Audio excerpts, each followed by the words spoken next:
저는 그 국회의원 선거할 때 유세하는 분들, 또 국회의원 선거 주위에 있는 수많은 똑똑한 나름대로 성공한 사람들을 보면은 짠한 마음이 많이 들어요. 물론 이제 당선돼도 자기 소신을 국회에서 펼치는 게 쉬운 게 아니에요. 또 떨어지는 사람은 떨어져서 괴롭고, 사업을 하다가 사업을 이제 접을 나이가 됐을 때 좌절감, 상실감도 있고, 뭐 이런 것들이 다 어우러졌을 때 배신도 당하고 실패도 경험하고 부도도 맛보고, 이런 것들이 어우러져 갖고 인생을 한 번쯤 돌아보는 나이가 이제 60이 아닌가, 그런 생각을 합니다. 뭐 난 아무것도 안 하고 돈만 이제까지 벌어왔다, 자식 키우는 데만 일생을 바쳤다, 나라는 인간에 대한 자아실현이라고 그러죠. 어떻게 보면 이 17년 그 제2의 인생, 30살에서부터 60살까지 제3의 인생, 60살에서부터 100살까지 제4의 인생이에요. 그런데 이 40년이라는 어마어마한 시간이 남아있을 때 여러분들은 과연 나는 나머지 40년을 어떻게 살아갈 것이냐, 이 나머지 40년을 잘 살기 위해서는 지나온 60년을 성찰할 필요가 있어요. 33살에 담배를 끊었어요. 15살에 담배를 피기 시작했어요. 15살에 담배를 피기 시작해갖고 33살에 담배를 끊었어요. 술은 15살에 술을 먹기 시작했어요. 그런데 59까지 술을 먹었어요. 그야말로 중학교 때 술 많이 먹었어요. 고등학교 때도 술을 먹고, 신학교 때 말할 것도 없고, 술 때문에 잘못하고 술 때문에 실수한 거 너무너무 많았어요. 제 인생에 2달을 술을 끊은 적은 없어요. 심지어 위암 수술하고도 일주일 지나고부터 술을 먹었어요. 그러니까 저한테 지금 이 60에 제가 결심한 이 금주, 30년 전에 금연을 했고, 이제 금주라는 것을 제 인생의 가장 어려운 숙제를 지금 수행 중에 있습니다. 그런데 요즘 굉장히 생활이 기뻐요. 즐겁고, 저 자신을 한 번쯤 돌아볼 수 있고, 제 자신의 건강을 챙길 수 있는 그런 좋은 시간이 되고 있어요. 여러분들도 욕심을 끊든지, 미움을 끊든지, 분노를 끊든지, 욕정을 끊든지, 아니면 나같이 술을 끊든지, 뭔가 이 60의 전환점을 맞이하시기를 바랍니다. 황창현 신부님의 행복특강, 지금 바로 시작하겠습니다. 영상이 마음에 드신다면 구독, 좋아요, 알림 설정 부탁드립니다. 60대 99%가 후회하는 10가지도 함께 들으시면 좋겠습니다. 제가 사는 강원도 평창 생태 마을에는 제가 황토집을 전해서 암 환자들이 많이 오십니다. 근데 벌써 한 3년 전 얘기예요. 3년 전에 우리 집에 암 환자 자매님 한 분이 오셨어요. 한 분이 오셨는데, 이분이 5월달경에 오셨는데 완전히 얼굴이 새카마신 분이에요. 남편이 뭐라고 그러느냐면은 간까지 다 암이 전이 돼서 3개월밖에 못 살 거라고, 신부님 마지막으로 황토집이 좋아서 왔노라고. 그래서 신부님이 좀 살려달라고. 내가 무슨 재주로 살려줘요, 제가. 그래서 좀 우리 집에 내가 행복론 강의라니까 행복론 강의 좀 들으라고. 근데 마침 그때 암 환자들이 한 10분 정도 있었어요.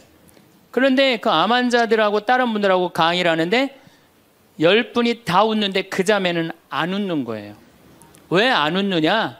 이제 3개월밖에 안 남았기 때문에 그게 너무 걱정이 되니까 내 강의가 재밌지도 않고 웃기지도 않은 거예요. 2시간 내내 무표정한 표정으로 앉아 있더라고요. 그래서 강의 끝나고 내가 자매님을 불러서, 자매님 나하고 얘기 좀 하자. 자매님 뭐가 이렇게 걱정이 많으냐. 자매님 지금 근심 걱정은 3개월에 죽는다는 거 걱정을 하는데 3개월에 죽을지 3년 후에 죽을지는 아무도 모른다. 그리고 사실은 오늘 저녁에 교통사고로 죽는 사람도 많고 물에 빠져 죽는 사람도 많다. 우리는 하루를 즐겁게 살면 된다. 내일 걱정은 내일이 알아서 한다. 여러분들 마태복음 6장에 그 얘기가 나오죠. 무엇을 먹을까? 무엇을 마실까? 무엇을 입을까? 걱정하지 말아라. 하늘에 나는 새도 하느님이 먹여준다. 솔로몬도 들에 핀 나리꽃처럼 영화롭게 입지 못했다. 너희들은 오늘 일은 오늘로 족하다. 내일 걱정은 내일이 알아서 할 것이다. 오늘 수고는 오늘로 족하다. 이렇게 말씀을 하셨다. 내일 거 걱정하지 말아라. 그리고 내가 막 자매님한테 혼을 냈어요. 근데 이 자매님이 이틀 동안 집에서 안 나오더라고. 나한테 혼나갖고. 나한테 위로받을 줄 알았더니 그 이틀이 지나고 나서 자매님이 그러더라고. 신부님, 생각을 해보니까 내가 남은 3개월 동안 이제까지 하느님의 50년 동안 베풀어 주신 은혜, 감사하기도 시간 모자라다는 생각이 든다는 거예요. 마음이 바뀐 거죠. 마음이 바뀌부터 이 자매가 웃기 시작하는 거예요. 막 웃기 시작하는 거예요. 강의를 듣고 웃고 막 그 동료 환자들하고도 산책 다니면서 웃고. 사람이 웃으니까 참 보기 좋더라고요. 얼굴은 까맣게 됐지만은. 그리고 이제 6월 달에 항암을 하러 여기 암세타로 왔어요. 항암을 뭐 거의 5년 동안 암하고 투병을 했으니까 항암을 이제 한다고 10일 있다가 온다는 자매가 가자마자 6일 만에 돌아왔어요. 왜 돌아왔냐 그러니까 신부님, 자기가 5년 동안 항암을 하는 동안 정말로 매번 토하고 매번 울었대. 너무 아파갖고. 근데 이번에 가서 항암을 했는데 안 토했다는 거예요. 안 아팠다는 거예요. 너무너무 좋더라는 거예요. 그래서 6일 만에 내가 하느님한테 매번 감사했대. 하느님 감사합니다. 안 아프게 해주셔서. 하느님 감사합니다. 안 토하게 해주셔서. 계속. 그리고 6일 만에 내가 살 때는 평창이다. 그리고 평창으로 돌아온 거예요, 이 자매가. 끝나자마자. 그래갖고 이제 우리 집에서 이제 생활을 하는데 후배 암 환자들이 오면은 내가 시키지도 않았는데 이 자매가 데리고 다니면서 감사해야 된다. 찬양해야 된다. 자매가 알아서 하는 거죠. 근데 우리 집은 이제 7월 달이 되면은 아이들이 환경 교육을 받으러 한 4,000명 정도 와요. 그래서 암 환자들이 사실은 다 집으로 보내요. 그 자매도 이제 전라도 순천 분인데 가시라고 가셨다가 방학 끝나면 오라고. 자기는 안 간다는 거. 내가 살 때가 여긴데 어딜 가냐고. 그래도 갔다가 오시라고. 그리고 자매님 이하 암 걸리신 분들 다 집으로 보냈어요. 8월 달이 되면은 전에는 밀린 강의가 많아갖고 여름방학 끝나면 전국으로 강의 다니냐고 정신이 없죠. 암 환자들 일일이 다 체크를 못했어요. 그 자매를 까먹었어요. 까먹고 이제 10월 달이 됐어요. 10월 달이 됐는데 형제님이 전화를 하셨어요. 베드로인데. 신부님, 저 베드로예요. 그러면 그때 전화한 거는 이제 이미 세상 부인이 떠나갖고 이제 장례 치르고 사모하고 49제 하고 그러고 난 다음에 이제 내 생각이 나서 대개 이제 우리 집에 이제 오신 분들이 그렇게 전화를 많이 하세요. 이제 돌아가셨고 다 장례 끝났고 어디다 모셨고 그래서 신부님 이제 기도해달라고. 그래서 이제 자매님 어떻게 됐느냐고 나는 이제 어디다 묻었느냐고 이렇게 이제 물어본 거죠. 네. 그랬더니 형제님이 신부님, 우리 마누라가 이틀 전인가 3일 전에 서울에 가갖고 그 그 방사능 치료하려고 갔는데 그 암세포를 검사를 했는데 신부님 글쎄 암세포가 다 사라졌다는 거예요.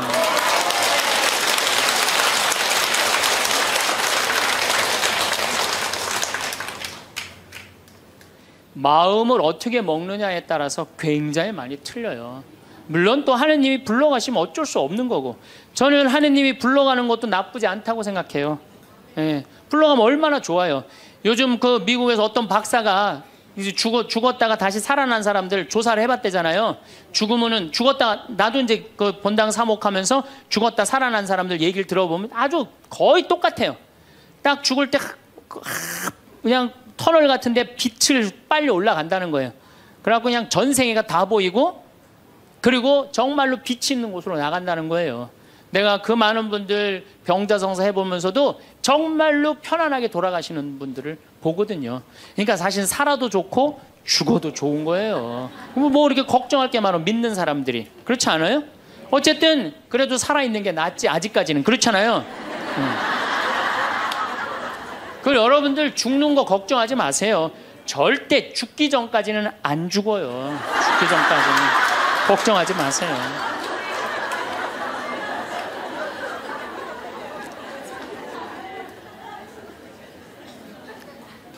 축하한다고. 근데 산책을 나갔다는 거예요. 아, 그렇다고. 예. 그래갖고 이제 11월 달이 됐어요. 우리 집에 이제 은퇴 신부님들이 자주 오세요. 그래갖고 이제 은퇴 신부님들 장어를 사드린다고 내 차에 모시고 가는데 저녁에 전화가 왔어요. 근데 젊은 여자야. 신부님, 84살 먹은 신부님, 73살 먹은 신부님을 내 차에 태고 운전을 하고 하는데 전화가 왔는데 내가 모르는 번호야. 근데 저쪽에서 너무 이쁘고 젊은 여자가 신부님 저예요 그러는 거예요. 아니 내가 누군지 어떻게 알아. 목소리가 너무 이뻐. 그래서 실례하지만 누구시냐고 그랬더니 저쪽에서 뭐라 그러냐면 신부님 섭섭해요. 제 목소리를 벌써 잊으셨어요 그러는 거예요. 그래서 내가 누구냐고 그러니까 저 마리아예요 그러는 거예요. 그러니까 그 자매야. 아니 목소리가 원래 이렇게 이뻤느냐고. 말만 하면 울음을 물었거든요. 신부님 나 죽으면 안 돼요 이랬던 자매인데 이렇게 밝은 목소리냐고. 신부님 제가 요즘 너무 건강이 좋아지고 너무너무 행복하다고. 그리고 재작년 5월 달에 내가 전라도 여수에 강의를 갔는데 문수동 성당이라는 곳에 강의를 갔는데 그 자매가 순천에서 온 거예요. 갓김치를 담아서. 근데 이 자매가 나한테 전화해갖고 신부님 자기는 너무 행복하다는 거. 뭐가 행복하냐고 하니까 드디어 파마를 했다는 거예요. 암 환자들 꿈은 파마하는 거 아니에요. 그리고 딱 봤는데 그 자매가 이뻐요. 되게 암 걸리는 사람들 특징이 뭐냐면 이뻐요. 암 걸린 사람들이 왜 이쁜지 알아요? 이쁘니까 승질을 못 내잖아요. 이쁜 척 해야 될 거 아니야. 그러니까 화나는 일이 있어도 다 참고 사는 거야. 그러니까 이쁜 사람들이 암에 많이 걸려요. 또 어떤 사람이 법 없이도 사는 사람들이 암에 많이 걸려요. 다 참고. 그게 다 암이 되는 거예요. 그걸 참고 사느냐고. 참 예쁘게 생겼어. 그 많은 분들 중에 딱 마리아 자매가 눈에 딱 띄더라고요. 우리 직원들은 몰라보더라고. 얼굴이 분홍색으로 변하고. 나를 끌어안으면서 자기 너무 행복하다는 거. 그러니까 이 자매는 딱 끌어안았는데 내가 성령으로 꽉 차 있는 거 느끼겠더라고요. 근데 3개월 만에 돌아가신다는 분이 지금 3년째 살고 있어요. 지금까지도. 그래서 여러분들 우리가 마음을 근심 걱정하지 말고 감사하다가 살다 보면은 우리한테는 늘 행복한 일이 벌어진다. 신부님 결혼 생활을 한번 해보세요. 얼마나 화가 나나. 여러분들 누구 때문에 제일 많이 화가 나요? 남편, 아내, 자식들 때문에 화가 나죠. 이 자식들하고 관계를 보면은 자식 그냥 아무 잘못도 없는데 자기 화나면 자식들한테 뭐라고 폭언을 쏟아붓느냐면은 다 필요 없어. 너도 필요 없어. 그러죠? 밥이 넘어가냐? 뭐 이런 말 막 하잖아요. 자식들한테. 근데 여러분들 자식들한테 화로 키우면 그 화가 자기한테 돌아옵니다. 제가 한 15년 전에 용산 전자랜드에 내 후배 신부가 전축을 산다고 그래서 전축 사러 갔어요. 그때 2월 15일경이었어요. 졸업 시즌이었어요. 전축을 사러 갔는데 그날 아마 아들이 이제 졸업을 했나 봐. 중학교를. 그래갖고 컴퓨터를 사준다고 엄마하고 아들하고 나온 모양이에요. 근데 엄마는 100만 원을 들고 나오고 아들은 그 컴퓨터 앞에서 150만 원짜리 컴퓨터를 자꾸 사고 싶어 하더라고요. 그러니까 이제 아들하고 엄마하고 하니까 엄마가 슬슬 열받는 거지. 아들이 그냥 100만 원짜리 사면 좋은데 150만 원짜리 자꾸 산다고 우기니까 엄마가 너무 열받으니까 이 감정을 조절하지 못하고 아들 귀싸대기를 때렸어요. 그 많은 사람들이 있는데 쫙 소리가 났어요. 난 전축 사다가 무슨 소린가 했더니 때린 거 엄마가. 그래갖고 내가 그 모자가 하는 게 하도 신기해서 전축 사는 걸 관두고 구경하기 시작했어요. 어떻게 되나. 근데 엄마가 너무 화가 나니까 이성을 잃으니까 뭐라고 그러느냐면은 너 지금부터 나한테 엄마라고 그러지 말고 아줌마라고 불러. 내 말 그렇게 안 들을 거면 아줌마라고 불러. 나 지금부터 네 엄마 아니야. 얘가 그냥 귀싸대기를 맞고 얼마나 창피해. 그 많은 사람들이 봤는데 막 울더라고 애가. 그런데 막 울더니 계단에서 막 울더니 얘가 착한 애예요. 막 한참 생각하더니 자기가 잘못했다고 생각을 했는지 엄마한테 가갖고 엄마 미안해 내가 100만 원짜리 살게. 분명히 그랬거든 아들은. 근데 엄마는 이미 이성을 잃은 상태야. 그러니까 엄마가 웬만한 엄마는 고맙다 네가 그렇게 마음을 돌려줘서 그리고 내가 때린 거 미안하다 이래야 되는데 이 엄마는 완전히 이게 정신이 나간 엄마라 뭐라고 그러냐면 이놈의 새끼 아줌마라고 부르는데 왜 자꾸 엄마라고 부르느냐고. 여러분 그 아이가 그날 컴퓨터 얻어갖고 갈 수 있어요. 그렇지만 시간이 지나면은 아이가 엄마가 컴퓨터 사준 거 생각할까요? 귀싸대기 맞은 거 생각할까요? 5년, 10년 지나고 나면 컴퓨터 아무 생각 안 해요. 때린 것만 생각나요. 그런데 부모는 참 이상해요. 자식한테 때린 건 하나도 생각 안 하고 잘해준 것만 생각해요. 그러니까 자식은 부모한테 맞은 것만 생각하고 부모는 자식한테 잘해준 것만 생각해요. 나중에 만나면은 이게 영 딴 마음을 갖고 사는 거야. 그러니까 여러분들 중에 만약에 자식들이 화가 나갖고 만약에 내가 때렸다, 늙어서 호강받을 생각은 꿈도 꾸지 말아라. 며칠 전에 중국에서 한 엄마가 길거리에서 아이를 막 발로 차고 막 때리는 거 보셨죠? 방송에 나왔더라고요. 화로 키우면요, 걔는 나중에 그 엄마한테 화로 갚을 수밖에 없어요. 근데 우리가 왜 자식들한테 많이 더 화가 나느냐? 이유는 딱 한 가지예요. 공부 못한다는 거예요. 공부 못한다는 거. 공부 안 하고 딴짓 한다고, 사친구 때 공부 안 하고 컴퓨터 게임이나 하고 더욱이 눈 동그랗게 뜨고 부모한테 덤비면은 화가 나요, 안 나요? 나죠?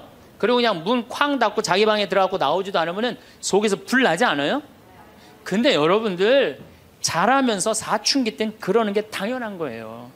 사춘기 때는 방황할 수 있는 권리가 있는 아이들이에요. 사춘기 때는 자기가 방황하는 게 당연한 거예요. 얘네들은 권리예요, 방황하는 게. 혼란스러운 게. 근데 엄마들이 그걸 허락을 안 해. 내가 좀 마음이 산란하고 그냥 몸도 막 변하고 그냥 정신도 이상하고 여자 보면 가슴이 흥분되고 막 그래갖고 학교도 가기 싫고 그래갖고 그냥 마음이 산란해갖고 오늘은 학교를 하루 접고 명동에서 좀 고민 좀 해야 되겠다. 학교를 하루 안 갔어. 학교 선생님이 엄마한테 애가 학교 안 왔다고 그냥 찾아보니까 명동에서 그냥 애가 그냥 왔다 갔다 하는 거야. 엄마 미치는 거죠. 엄마 뭐라 그래? 예, 너 방황은 나중에 지금 공부하고 방황을 엄마가 명동에서 대신해 줄 테니까 너는 지금 뭐 해야 돼? 공부해야 돼. 얘는 방황할 자격도 없는 거예요, 우리나라 애들은. 그러니까 우리나라 애들은요, 부모를 마귀로 보는 거, 마귀로. 자기를 괴롭히는 마귀로 보는 거예요. 부모가 어디 있어요. 사실은 여러분들 자식들한테 욕심만 포기하면요, 자식들하고 싸울 일 하나도 없어요. 사실은 내 자식이 몸으로 살 놈인지 머리로 살 놈인지 빨리 판단해야 돼요. 우리 집에 이것도 한 3년 전 얘기인데 요셉이가 왔어요. 고등학교 졸업하고 대학을 떨어진 아이예요. 근데 그냥 대학을 떨어졌는데 집에서 컴퓨터 게임만 하는 거예요. 엄마가 미치는 거지. 애를 보면 대학도 안 들어갔지, 새벽 4시까지 컴퓨터 게임하지, 낮에는 1시에 일어나지. 그냥 미치는 거죠. 그래갖고 나한테 데리고 왔어요, 강원도 평창에. 근데 살이 얼마나 쪘는지 애가 살이 너무 찐 거예요. 그래갖고 그냥 눈이 살이 쪄갖고 이 눈두덩이가 안 보이는 거예요. 신부님, 우리 애가 문제라고, 공부는 안 하고 컴퓨터 게임만 한다고. 그래갖고 그냥 내가 애를 보니까 이 눈두덩이, 찢어진 눈두덩 사이로 걔 눈을 자세히 들여다보니까 애는 문제가 없더라고요. 애는. 근데 애가 살이 얼마나 쪘는지, 100kg인지 110kg인지 120kg인지 130kg인지 알 길이 없는 거야. 왜? 우리 생태마을의 저울은 100kg까지밖에 재는 게 없거든. 올라가면 막 뱅글뱅글 도는 거야, 저울이. 그래서 내가 고추 빨 때 방앗간에 나갈 때 달아봐라. 그래서 달아봐. 그랬더니 얘가 몇 킬로가 나냐? 130kg가 나서 130kg. 그래갖고 일단은 하여튼 놔두고 가라고. 그래갖고 이제 엄마는 갔어요. 엄마는 가고. 근데 애가 참 건강한 애예요. 정신도 맑은 애 아이고. 부모 입장에서 문제인데 내 눈에는 문제가 아니더라고. 너 밭에 나가서 일 좀 해라. 그래갖고 이제 다 큰 애니까 밭에 나가서 일을 하고 일주일 지나고 난 다음에 관리장한테 물어봤어요. 걔 어떠냐고, 요셉이. 그랬더니 관리장이 넘버 1이라는 거예요.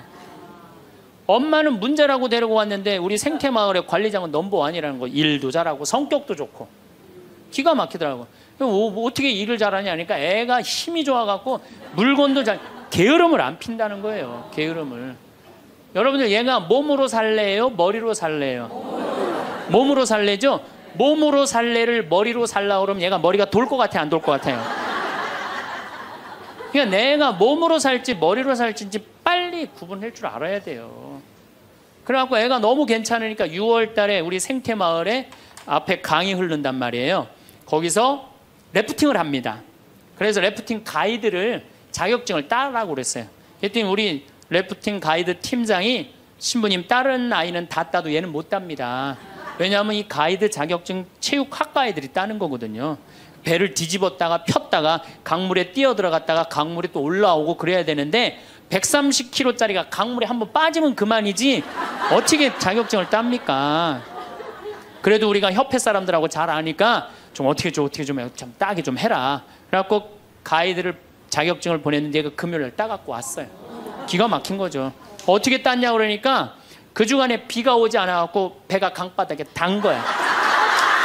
그래갖고 그냥 들어왔다 나갔다 자격증을 따갖고 왔어요. 그리고 아이가 가이드를 하는데 인기가 최고예요. 최고. 너무너무 잘하는 거 아이가. 그래갖고 이제 9월 달에 엄마가 와서 보니까 아들이 130kg짜리니까 116kg가 된 거야. 그러니까 살이 홀쭉 빠지고 눈빛이 초롱초롱해진 거야. 그러니까 엄마가 가자 공부하러.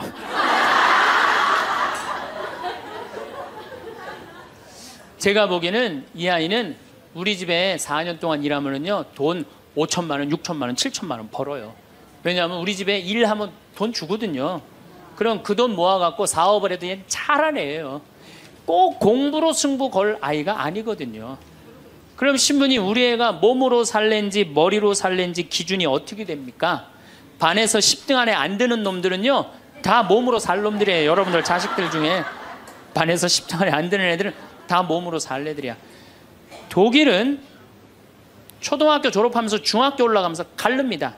대학 들어가래 아니면 기술 배우래. 그래갖고 갈러도 학교 선생님이 갈러놔도 우리 애가 왜 이 머리가 나쁘냐 이렇게 따지는 부모 하나도 없대요. 그러니까 그 독일 사람들은 그게 내 아이가 몸으로 살고 손으로 기술로 하는 걸 좋아한대요. 그리고 그렇게 아이가 살도록 도와준대요. 근데 우리는 만약에 그렇게 했다. 내가 교장 선생님들, 교감 선생님들한테 강의 한번 간 적이 있어요. 연수원에 가서. 그랬더니 교감 선생님들이 만약에 우리가 그런 결정을 하면 지금 학부형들한테 맞아 죽는다는 거예요. 우리나라 부모님들이 욕심이 너무 많은 거예요. 자식들한테. 그러니까 자식들이 희생당하는 거죠. 자식들이 희생당하는 거예요. 그러니까 독일은 대학을 졸업하는 비율이 아이들의 한 25% 정도밖에 안 된대요. 대학을 졸업하는 아이들이. 들어가는 애들도 많지 않고, 미국은 뉴욕 잘 사는 데가 대학 졸업하는 비율이 60%예요. 60%. 그런데 우리나라는 대학에 지금 입학하는 게 몇 프로냐면 92%예요. 아무나 다 대학 가는 거예요. 아무나 다. 그러니까 독일은 몸으로 살 애들이 75%야. 그렇죠? 그 다음 미국은 몸으로 살 애들이 40에서 50% 정도 돼요. 우리나라는 92%가 대학, 미국은 또 미국이나 캐나다는 60%가 대학에 들어가도 졸업하는 건 그중에 반밖에 못해요. 다 졸업 못해요. 그래서 그쪽에 가보니까 입학은 물어봐도 졸업은 물어보는 게 아니래요. 졸업하는 게 그렇게 어렵다는 거예요. 근데 우리는 92%가 들어가면 92% 거의 다 졸업을 하는 거야. 우리는 몸으로 살 애들이 8%밖에 안 돼. 머리로 살 애들이 92%고. 공장에, 농장에 일할 사람들이 있어요? 없어요. 그러니까 이 나머지 92% 중에 취직을 다 합니까? 40, 50%밖에 못해요. 그러면 나머지 40%는요 한량으로 남는 거예요. 취직도 못하고. 그럼 그 자식 보고 있으면 속에서 불이 나요 안 나요? 불이 나죠? 근데 누가 잘못한 거예요? 부모가 잘못한 거예요. 처음부터 너는 머리로 안 될 것 같으니까 우리 몸 쪽으로 가자.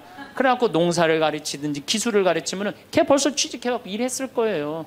근데 다 우리의 삐뚤어진 욕심 때문에 아이도 망가뜨리고 부모도 망가지고, 그래갖고 돈 쏟아 넣느냐고 노후 대책연금도 못하고. 그러니까 그냥 전 국민이 그냥 화 속에서 사는 거예요. 그러니까 저는 정말로 우리나라 이 교육제도가 화의 근원이라고 생각해요. 그렇다면은 자식 때문에 화나죠. 그런데 이 부부라도 서로 사이가 좋으면은 좋은데, 엄마들이 자식한테 미쳐갖고 남편한테 신경 써야 안 써요? 안 쓰죠? 남편이 외로운지 힘든지도 몰라요. 근데 자식들은 부부가 막 사랑스럽고 이렇게 다정하게 지내는 부모를 본 자식들은요 안정스럽게 자란대요. 근데 부부가 맨날 싸우고 막 이러는 자식들은요 굉장히 불안정하게 자란다는 거예요. 그래서 저는 정말로 감사한 게 저는 고등학교 졸업할 때까지 부부는 안 싸우는 건 줄 알았어요. 부부는 한 번도 부부 싸움을 본 적이 없어요, 저는. 근데 내 고등학교 때 친구가 아이 뭐 술 먹자고 고등학교 때 왜 그러냐 그러니까 아버지가 엄마를 때려갖고 눈탱이가 밤탱이가 됐다는 거예요. 자기 너무너무 괴롭다는 거예요. 그래서 저는 그때 충격받았어요. 어떻게 부부가 싸우느냐 그런 충격을 받았어요, 저는. 왜냐하면 나는 우리 어머니 아버지 싸우는 걸 한 번도 못 봤거든요. 그래서 내가 그 얘기를 얼마 전에 우리 형제들이 다 모였을 때 나는 어머니 아버지 싸우는 걸 한 번도 못 봤다. 그랬더니 우리 형제들이 이구동성으로 딱 한마디 하더라고요. 신부님이 집에 붙어 있은 적 있어야지 그걸 보는 거 아니냐.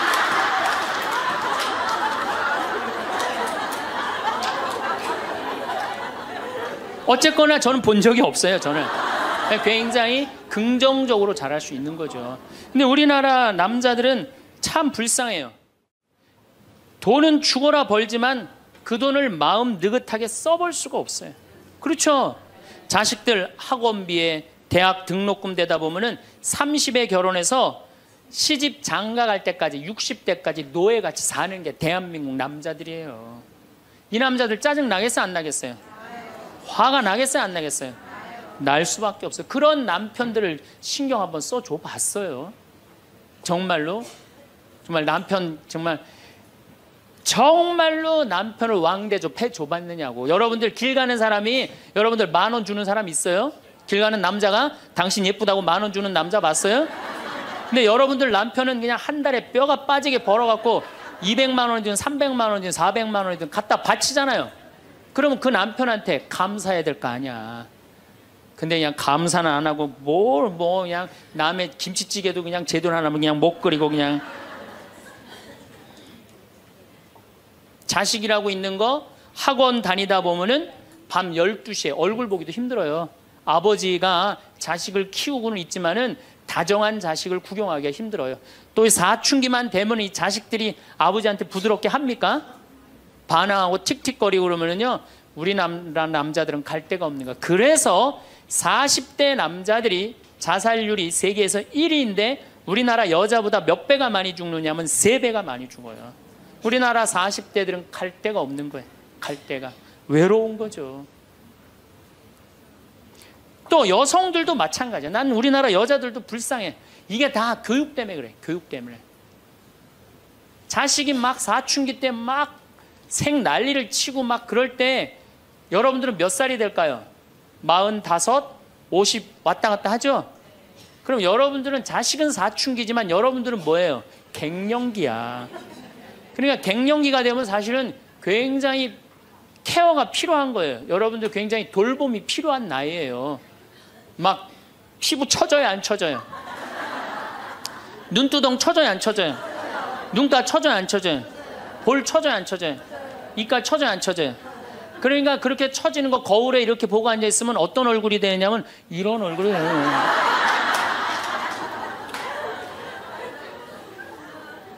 사람은요, 눈가가 올라가야지 이쁘고 입가가 올라가야지 이쁘거든요. 그러니까 이제 50이 되면은 이쁜 게 하나도 없는 거야. 그러니까 젊은 여자들이 이쁘게 보이려고 화장할 때 어떻게 연필을 막 위로 그리잖아, 이렇게.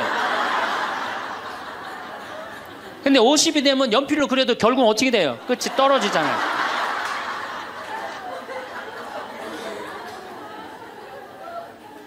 하지만 우리나라 이 갱년기의 여성들은 자신의 고통, 번뇌 뒤로 하고 감추고 희생합니다. 묻어두는 거예요. 자식을 위해서 희생한다. 내가 지금 뭐 생리가 이어졌다, 끊어졌다, 그냥 정신이 깜빡깜빡 하잖아요, 여러분들. 갱년기 시작되면은. 그렇죠? 지갑은 뒀는데 어디다 뒀는지 생각이 안 나는 그런 경우 참 많죠.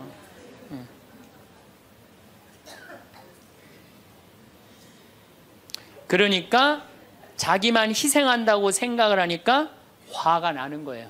화가 나는 거. 더욱이 50이 되면은 뭐에 걸리느냐? 빈둥지 증후군에 걸려요. 자식 공부하러 나가고, 그렇죠? 남편 돈 벌러 나가고, 자기는 50 되면은 아무도 옆에 없는 것 같은 외로움 속에 자기가 이제 빠지는 거죠. 그러면 이제 자식 보면 막 화가 나는 거예요. 남편 봐도 화가 나고, 몸에는 막 테스토스테론이 나와가고 힘은 흘러 넘치고, 그러니까 막 소리 지르는 거야. 그러니까 50 넘은 여자 중에 여자 같은 여자는 없고 전부 다 깡패 같은 여자들만 있는 거예요. 50 넘은. 그래서 나는 이 부부들 보면은 참 재미난 게 성당에서 내가 보면 얼굴도 예쁘고 정말로 상냥해요. 이 음식 반찬도 맛있게 하고, 그럼 남편하고 술 한잔 하면서 형제님 행복하다고, 저렇게 이쁘고 상냥하고 괜찮은 여자랑 살아서 정말로 부럽다고. 그러면은 형제님들 대부분이 뭐라고 그러냐면, 신부님 부러우세요? 너무 부럽다고. 그러면은 형제님들이 뭐라고 그러냐면, 데리고 가세요.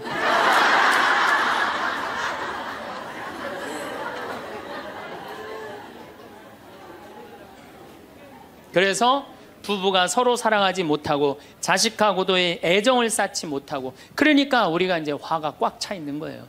그러니까 이 화가 꽉 차 있으니까 정말로 상상하지 못하는 일들이 벌어지는 거. 우리 사회 안에서 막 서로 죽이고 뭐 내다 버리고 뭐 이런 일들이 벌어지는 거죠. 그러면은 화가 나면은 어떻게 이 화를 컨트롤을 해야 되느냐, 화를 다루어야 되느냐, 지금부터 그 얘기를 말씀드리겠습니다. 여러분들, 화가 나면 예수님만 보면 돼요. 우리가 인생이 답답할 때 누구만 보면 돼요? 예수님만 보면 됩니다. 요한복음 8장에 간음한 여자 얘기가 나옵니다. 자, 요한복음 8장에 간음한 여자 얘기가 나와요.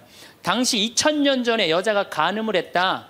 이건 당시 중동 지역에서는 어떻게 했느냐면 돌로 쳐서 그 여자가 돌에 맞아갖고 쓰러져갖고 돌 무더기를 만들어서 죽여요. 이번에도 중동에서 그런 일이 있었죠. 사진을 보니까 진짜 돌 무덤을 만들어 버리더라고요. 근데 이 여자가 간음을 하다가 이번에 이 중동에서 그런 분은 남자하고 팔짱 끼고 나갔는지 그냥 외출했다고 그거 이유 하나로 그 처벌을 당했어요. 근데 이 여자는 현장에서 붙잡혔어. 중동에서 이 여자들은요 다 싸고 다녀요. 그만큼 여자를 사람 취급을 안 해요. 그런데 이 여자가 간음을 했어. 그러니까 남자들이 막 화가 날 것 같아, 안 날 것 같아요? 너무너무 화가 나는 거지. 이 여자는 여러분들 예뻤겠어요, 안 예뻤겠어요? 예뻤을 거예요. 왜냐하면 당시에 간음을 한다는 건 목숨을 걸었기 때문에. 이 여자 몸매는 어땠을 것 같아요? S라인에 S라인. 이게 벤지 엉덩이인지 구분도 안 되는 여자고 간음할 수가 없어요. 예쁜 여자가 다른 남자하고 대낮에 간음하다가 붙잡혔다. 남자들이 흥분할 수밖에 없어요. 그래갖고 막 눈이 뒤집어져갖고 예수님은 안 그래도 예수님한테 별렀어요. 왜? 요한복음 7장에 귀에만 대면 예수님을 죽이려고 그랬거든. 근데 이 사건이 8장에 일어나요. 8장에. 그러니까 모두를 용서해라, 사랑해라 이런 분하고 율법 1.1핵도 없어지면 안 된다. 그러니까 율법학자들이 예수님 앞에 이 여자를 패댕기를 치는 거예요. 당신이 이 여자 간음했는데 어떻게 하면 좋으냐고. 근데 예수님이 보니까 이 사람들이, 이 남자들이 너무너무 흥분해 있는 거야. 눈이 뒤집어진 거예요. 보니까 흰 눈동자 95%, 까만 눈동자 5%야. 눈이 확 뒤집어져 있는 거야. 근데 예수님은 참 지혜로우셔요.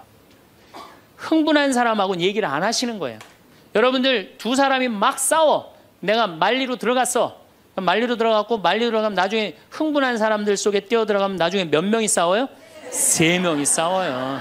이게 눈에 뵈는 게 없을 때는요, 아무리 좋은 말도 귀에 안 들어오는 거예요. 눈에 뵈는 게 없을 때는.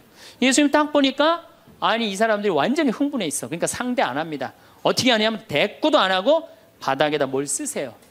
땅바닥에 뭘 쓰세요. 참 위대한 행동이죠. 흥분이 가라앉을 때까지 기다리시는 거죠. 저는 제 소원이 하나 있어요. 저는 본당 신부를 10년 동안 했는데 다행히 한 번도 뭐 교우들끼리 뭐 서로 싸워갖고 패가 갈린다든가 그런 적이 없어요. 그런데 이제 내가 다음에 이제 한번 본당에 나가면 주교님한테 가서 꼭 부탁하고 싶어요. 주교님한테 나는 어떤 본당에 나가고 싶냐고 부탁을 하고 싶냐면은 성당이 두 패로 나눠져 갖고 머리통이 터지게 싸우는 본당에 나 보내달라고. 내가 꼭 하고 싶은 게 있어서 그래요. 뭘 하고 싶으냐면은 내가 이제 머리통이 터지게 싸우는 본당에 발령받아 갔단 말이야.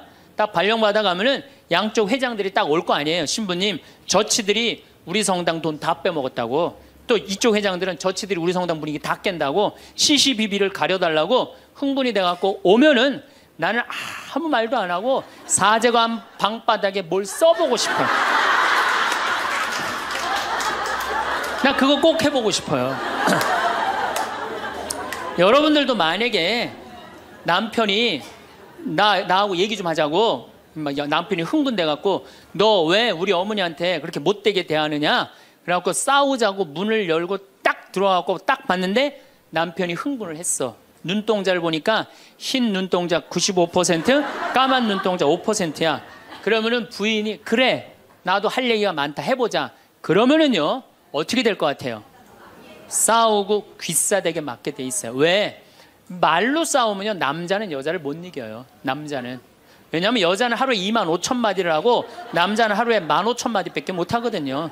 그러니까 말로는 여자를 이길 수가 없어요. 나는 우리 신부들 중에 수녀님하고 싸운 신부들 중에 수녀님하고 싸워서 수녀님을 이긴 신부를 본 적이 없어요.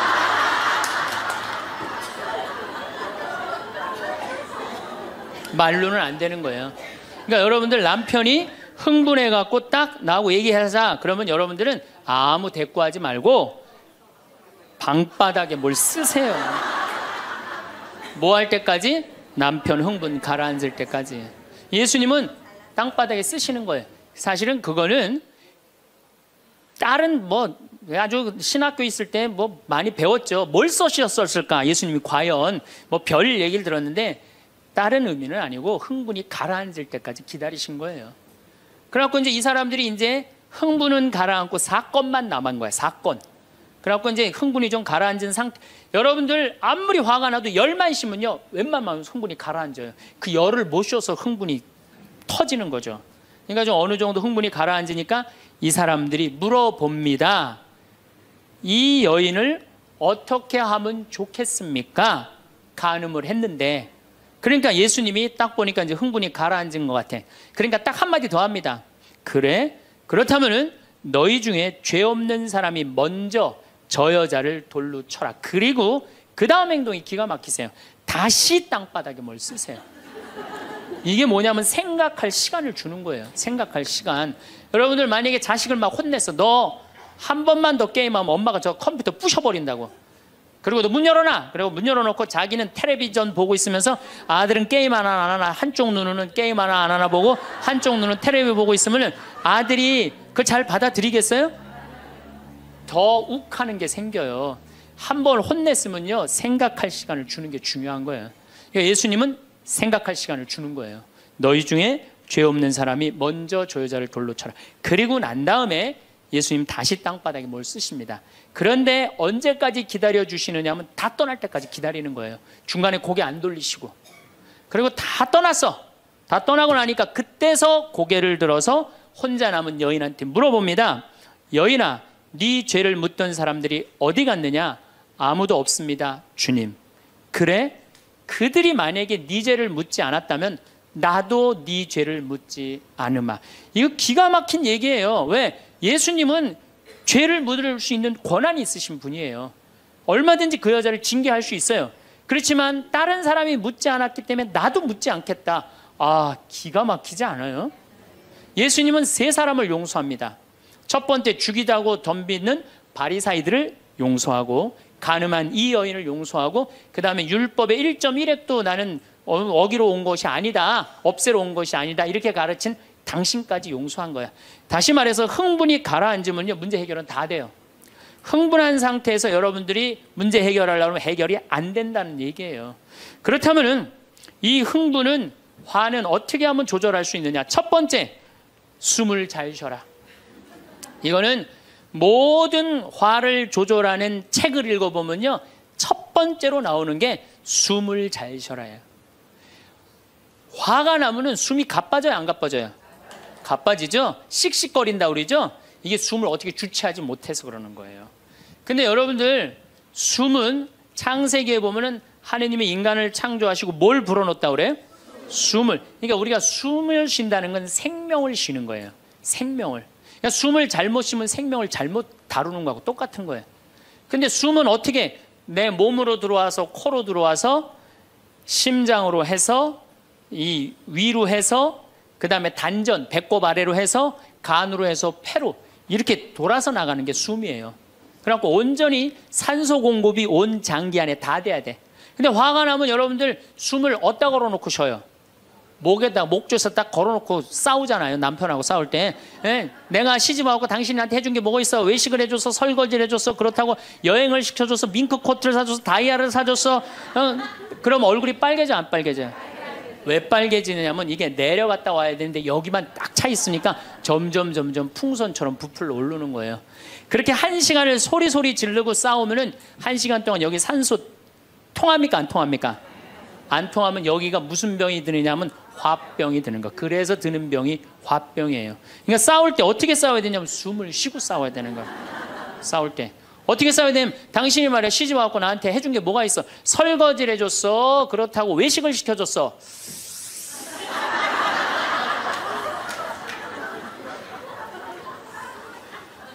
그렇다고 나 밍크 코트를 사줬어, 아니면 다이아를 사줬어. 당신 나한테 해준 게 뭐 있어? 내 시집 와서 고생만 했지.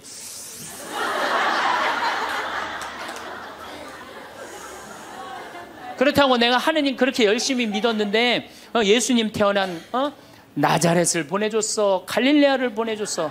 나 이 집에서 종처럼 일만 했는데 당신 뭐가 있다고 나한테 소리를 지르고 그래?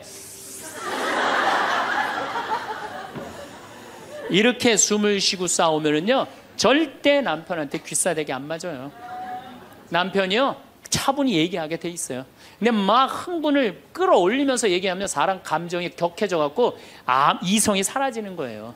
그래서 우리가 내가 너무너무 화가 나면은 심호흡을 10번만 하면은 굉장히 문제가 해결된다는 거예요. 그래서 여러분들 화가 나면은 어떻게 해라? 숨을 잘 쉬어라. 두 번째, 화가 나면 어떻게 해라? 걸어라. 걷는 게 아주 중요합니다. 여러분들 화가 날 때 묵주를 들고 나와서 동네 한 바퀴만 돌면은요 알아서 마음이 정리가 돼요. 해결책도 알아서 나와요. 2시간, 3시간만 걸으면은요 완전히 차분해져서 들어가요. 그러니까 화가 나면 그 자리에서 떠나야 되는 거 무조건. 떠나는데 가만히 있으면 더 이게 일어나거든요.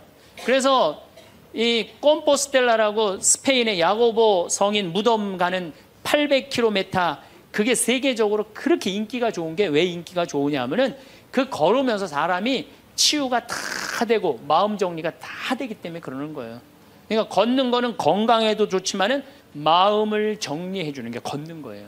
그래서 여러분들 정말로 화가 나면 어떻게 걸으세요. 그리고 정말로 큰 숙제가 있다, 내 인생에 큰 숙제가 있다 그러면은 도보 성지순례를 하세요. 도보 성지순례를.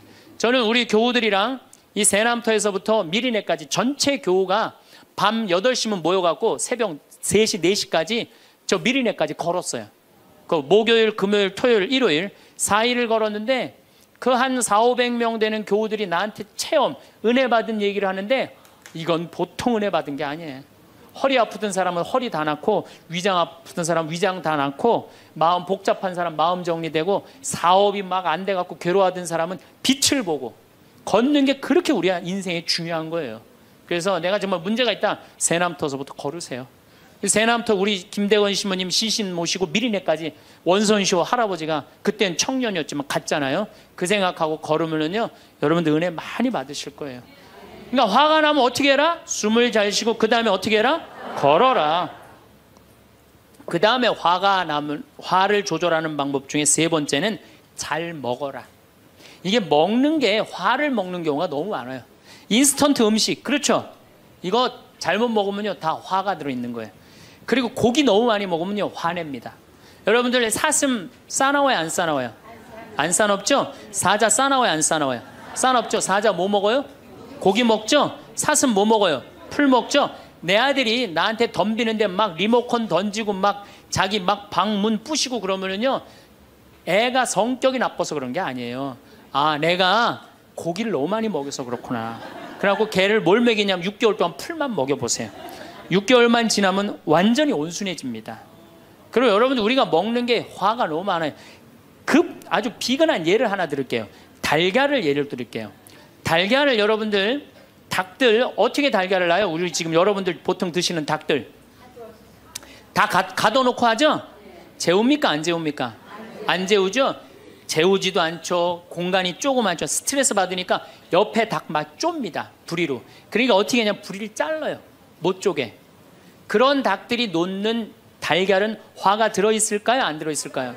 화가 들어있는 거예요. 그런 음식들이 자연적이지 않은 음식들이 반자연적인 음식들을 우리가 먹는 게 문제예요. 우리 닭들은 내가 300마리 키우는데 막 날아다니면서 놓는 알들은 벌써 향이 좋아요. 딱 깨서 먹으면 아주 고소하고. 그런데 일반 그 시중에서 이렇게 사는 닭들은 막 약간 좀 비리고 이런 냄새, 그 스트레스 받는 거예요. 그럴 만큼 먹는 게 중요한 거예요. 그래서 자연식이라는 게 우리한테 그래서 중요한 거예요. 그래서 이 화도 커피 많이 먹으면 막 심장 두근두근 거려요, 안 거려요? 그런 상태에서 화나는 일이 있으면 폭발합니다. 그러니까 먹는 게 아주 중요하다. 네 번째, 우리가 화를 잘 다스리려면은 이게 음양의 조화, 인생을 좀 즐길 줄 알아야 돼. 인생을. 하느님이 6일 일하고 7일째 쉬셨어요, 안 쉬셨어요? 쉬셨죠? 그럼 여러분들도 일하고 쉬어야 돼, 안 쉬어야 돼요? 쉬어야 돼요. 근데 우리는 잘 안 쉬어. 하느님이 태양도 동그랗고 달도 동그랗고 산도 동그랗고 사람 머리도 동그랗고 이렇게 동그랗게 만들어 놓으신 이유는 동그랗게 살라고 그런 거예요. 그런데 우리 평창에 내가 생태마을에서는 운전하고 읍내에 나가면은 한 번도 빵빵거리는 소리를 못 들어요. 근데 서울만 딱 오면은 여긴 다 네모나고 삐죽해. 그러니까 네모나고 삐죽한 거 보는 사람들 딱 1초만 늦게 출발해도 빵빵거리고 난리도 아니에요. 그러니까 여러분들 음양의 조화를 잘 이루어야 돼요. 남녀 뭐 쉬는 거 이런 게 굉장히 중요한 거거든요. 그래서 좀 어디 가서 그러니까 우리 생태마을 같은데 1년에 일주일씩 와서 조용히 기도하고 쉬고 가면은 영혼이 편안한 거죠. 그러니까 여러분들 지금 나이 60 드신 분들 60년 일했으면 나머지 인생은 즐거워야 돼, 안 즐거워야 돼? 즐거워야 돼. 그러니까 그런 음양의 조화를 잘 해야 된다. 다섯 번째, 제일 중요한 거, 화가 안 나는 최고 좋은 길은 뭐냐면 자기 자신한테 잘해주면 돼요. 내가 행복하면은 절대 화 안 납니다. 얼마 전에 우리 집에 대장암으로 온몸에 퍼져서 돌아가신 분이 계세요. 자매님이 나보다 1살 많은데 죽기 일주일 전에 나를 딱 끌어안고 울면서 이런 말을 했어요. 신부님, 나는 내가 이제 곧 죽을 것 같은데 나는 남편한테도 안 미안하대요.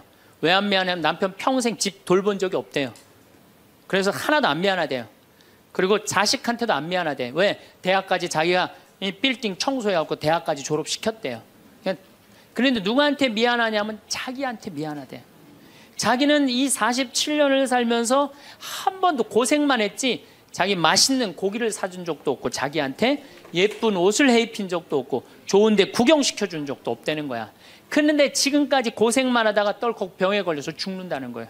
그래서 자기한테 너무너무 미안하다는 거예요. 근데 이제 죽는다는 거예요. 자기한테 한 번도 잘해준 적이 없는데 너무 자기한테 미안하다는 거예요. 여러분들한테 잘해줘야 될 것 같아요? 안 잘해줘야 될 것 같아요? 괜히 그냥 참고 인내하면서 승질은 승질대로 부리고 그러실 필요 하나도 없어요. 이제 여러분들한테 맛있는 거 있으면 사주세요. 그렇죠? 예쁜 옷 있으면 사 입히고 여러분한테 좋은 데 있으면 구경도 좀 시켜주고 저는 저한테 잘해줍니다. 왜 잘해주느냐 하면은 나는 본당을 떠나 있기 때문에 본당 총회장님도 없고 부회장님도 없고 성무회장님도 없어요. 그러니까 나 고기 먹고 싶으면 사주는 사람 아무도 없어요. 내가 고기가 먹고 싶으면 내가 사줘요. 베네딕토 고기 먹고 싶냐? 가자, 내가 오늘 사줄게. 난 내가 데려와서 내가 사줘 나한테. 그러니까 스트레스 받는 일이 없는 거예요. 남한테 섭섭한 것도 없고. 그래서 제가 항상 하는 얘기지만 집에서는 엄마가 행복해야 돼. 그래야지 자식이 행복한 거예요. 집에서는 아내가 행복해야 돼. 그래야지 누가 행복해? 남편이 행복한 거예요. 집에서는 며느리가 행복해야 돼. 그래야지 누가 행복해? 시어머니가 행복한 거예요. 그러니까 여기 계신 여러분들이 행복해야지 대한민국이 행복한 거예요. 이제는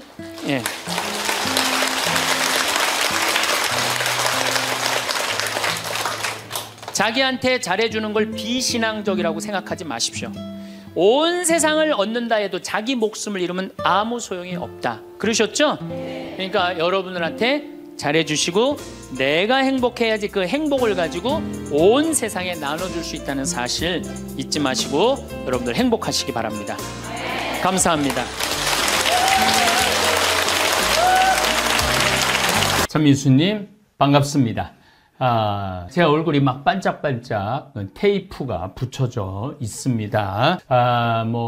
이렇게 제가 이제 나이를 먹으면서 자꾸 넘어지고 부닥치고 하는 게 많아졌어요. 그래서 아프리카를 다니면서 제대로 이렇게 꼬맬 수도 없고 그런 상황이라 그동안 이 이마에 있는 상처를 방치하다가 이제 나이가 60이 된 기념으로 요 상처를 좀 없애야 되겠다 하면서 이렇게 피부과를 들렀는데 귀양 상처, 이마에 난 상처, 눈썹에 난 상처 고치면서 점까지 빼라고 그래갖고 검버섯도 있고 그래갖고 점까지 빼서 테이핑을 지금 하고 있습니다. 뭐가 반짝반짝. 그래도 여러분들 이해해 주시고 용서해 주시기 바랍니다.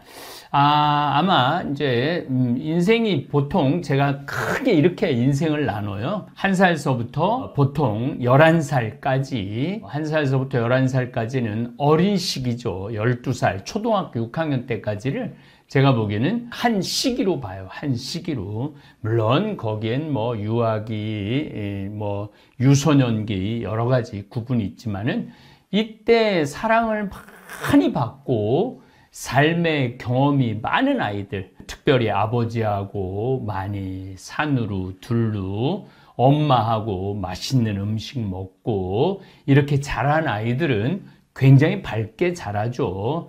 그런데 그때부터 엄마가 비교하고 아빠가 비교하고 뭔가 계속 경쟁적인 거, 어떤 목표를 세우고 아이를 괴롭히면 아이들은 삐뚤어지기 시작해요. 그렇게 한 번 삐뚤어진 애들을 잡는 거는 불가능해요. 제가 보기엔 그래요. 그래서 육신이 아픈 거는 고치면 돼요. 육신이 아픈 건. 근데 이놈의 머리가 한번 미치면은 고치는 게 쉽지가 않아요. 초등학교 때 대개 아이들이 언제 미치느냐 하면은 초등학교 6학년 때까지는 참고 살아요. 엄마가 시키는 대로 강제로 아빠가 무서우니까. 그런데 중학교 1학년이 지나고 2학년이 되기 시작하면은 얘 머리가 미치기 시작하면은 눈에 뵈는 게 없죠. 그래서 이제 초등학교 6학년 때까지 한 시기. 그 다음에 중학교 1학년 때부터 대학교 4학년 때까지를 크게 두 번째 시기로 봅니다. 이때 아이들이 사춘기를 맞이하고 자신의 실력을 갈고 닦을 때죠. 사춘기. 저는 이 사춘기에 대한 이야기를 많은 사람들이 부정적으로 생각하는데 저는 인생의 황금기가 바로 이 사춘기라고 생각해요. 이 사춘기라는 이 한자를 보면 생각사의 봄춘이에요. 생각이 막 피어나는 시기를 사춘기라고 그래요. 이때 고민하고 고뇌하고 토론하고 공부하고 이러는 시기가 사춘기예요.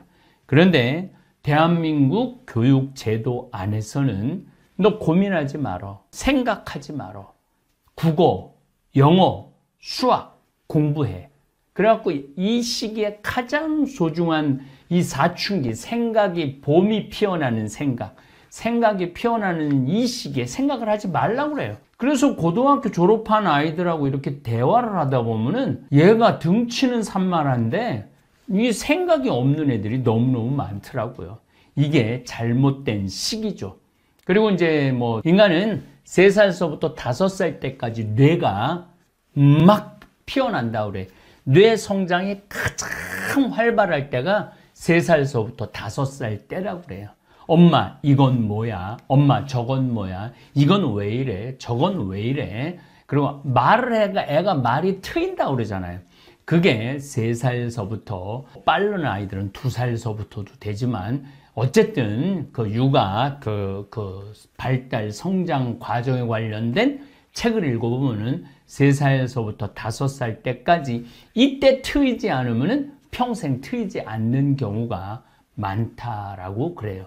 뇌가 가장 많이 발달하고 뇌가 가장 많이 영양분을 빨아들일 때, 이건 뭐 지금 요즘 반성, 용서, 보속이라는 주제로 강의를 하는데 맞지 않는 얘기지만은 그래도 이건 꼭 여러분들이 알으셔야 돼요.